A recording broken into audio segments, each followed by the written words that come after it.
Greetings, citizens of the United States and the world. It is well enough that people of the nation do not understand our banking and monetary system, for if they did, I believe there would be a revolution before tomorrow morning. This is a quote by Henry Ford. The central banks of the world are directly responsible for the absolute destruction of the world's economies. It's about time that you learned the truth about the world and who controls its fate. First, you need to understand money. Central banks print money and lend it to the government, with the expectation that this debt will be repaid with accrued interest. However, the interest they expect in return is never printed. This accrued debt can never be repaid, because the money does not yet exist in order to repay it. This is the first cause of monetary inflation. We call this static inflation. From there, the money flows from governments to institutions, corporations, and finally the public, in exchange for their productivity. However, there is another factor to inflation. When money is deposited into a bank, it is always replicated to 90% of the deposit value and then lent out. This process repeats in a recursive pattern as these loans are automatically redeposited into the bank until the mathematical limit has been reached. 900% of the initial deposit is replicated and lent out, with the expectation that it be repaid with accrued interest, the sum of which is not added to the total money supply, yet must still be repaid despite it not existing. We call this variable inflation, though the technical term is fractional reserve banking. Static and variable inflation are intrinsically parasitic features of our planned national economy. They have been responsible for every recession since the first central banks were formed in the early 1700s.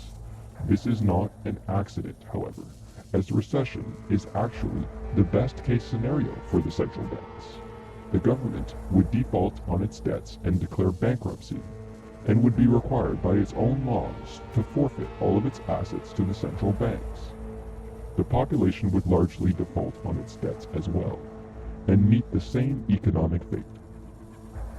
During the Great Depression, the Federal Reserve claimed almost all of the European and American gold reserves from defaulted national debts. It still holds this gold today. Central banks use this massive global wealth for various economic and strategic investments, namely purchasing controlling shares of powerful asset management firms like BlackRock, Vanguard, and State Street.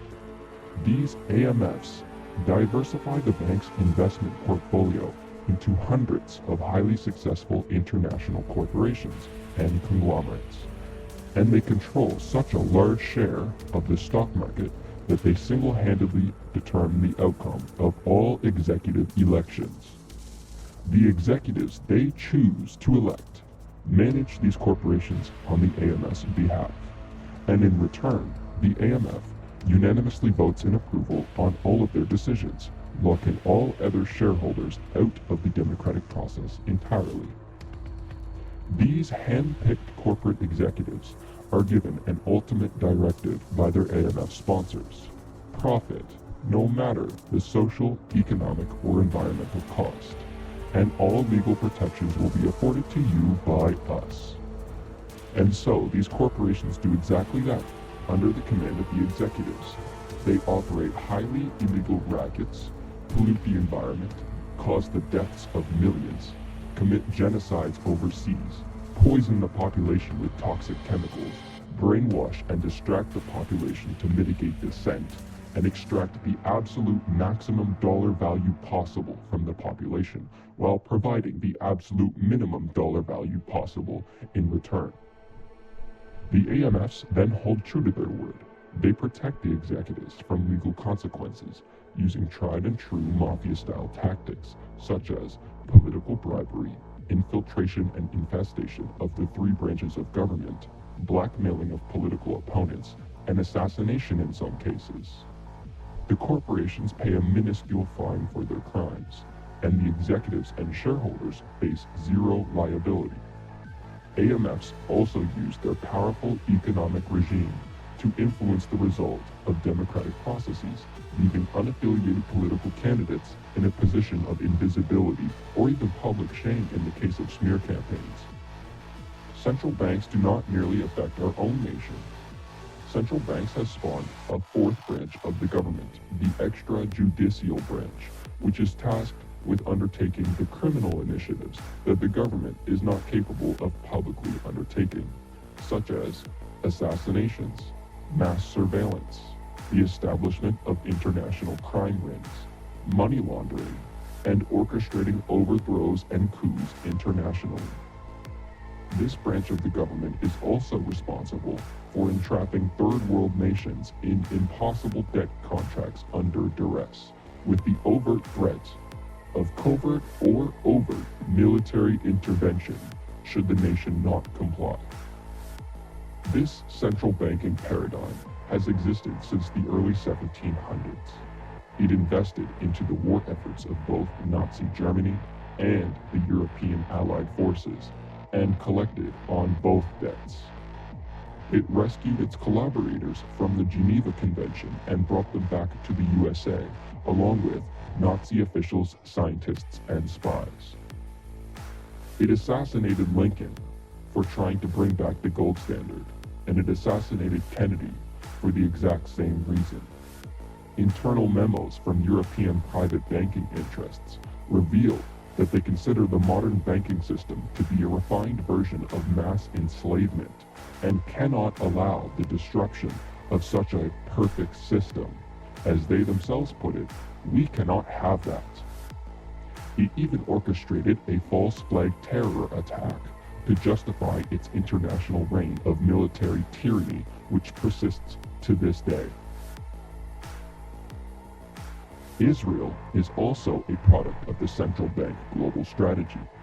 Much like how the fascists in Germany were endorsed and sponsored by European central banks and the corporations they controlled, fascist Israel, in a twisted parody of World War II, has been endorsed and sponsored by US central banks to project military might into the Middle East in order to secure the Golden Crescent and Golden Triangle opium regions and extensive hydrocarbon deposits that are so coveted by US banking interests. By the tri-century directive of the US central banks, the USA has been transformed into an imperialist oligarchy state, which eerily resembles George Orwell's famous novel, 1984. Let's recap. Accrued interest, fractional reserve banking, AMF voting power inheritance, political bribery under the term lobbying, industry state migration, corporate legal exemptions, representative democracy without instant recall or direct democracy, the extrajudicial branch of the government. These systemic cancers are the true cause of our miserable lives, and every horrible thing that our world has undergone since the early 1700s. These systems will eventually collapse, but when they do so, the consequences will be totalitarian. It is our collective humanitarian duty to prevent such an event from occurring by any means necessary. This is a formal declaration of war against the central banking empire. In a war, there must be soldiers, military intelligence, and military strategy. Conventional warfare is immediately off the table due to vast logistical and financial differences between the two opponents, the central banking empire and the people. We are not equipped to wage conventional warfare, and we likely never will be. Therefore, an unconventional approach to warfare must be considered. A decentralized network of like-minded activists, connected by a shared vision and a clear plan forward, undivided by culture, class, or ideology, the total sum of our collective rage. RVLT. A plan has been set into motion, and it can be neither revised nor prevented.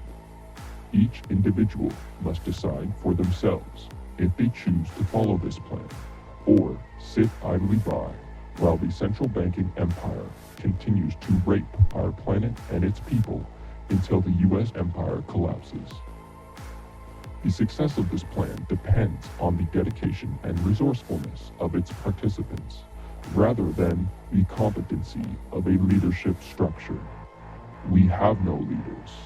You are also the only person responsible for your actions.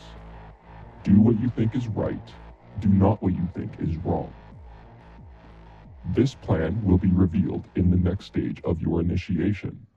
You are invited to look over this plan and decide for yourselves if it is worthy of your participation. Please proceed when the 10-minute initiation period is complete.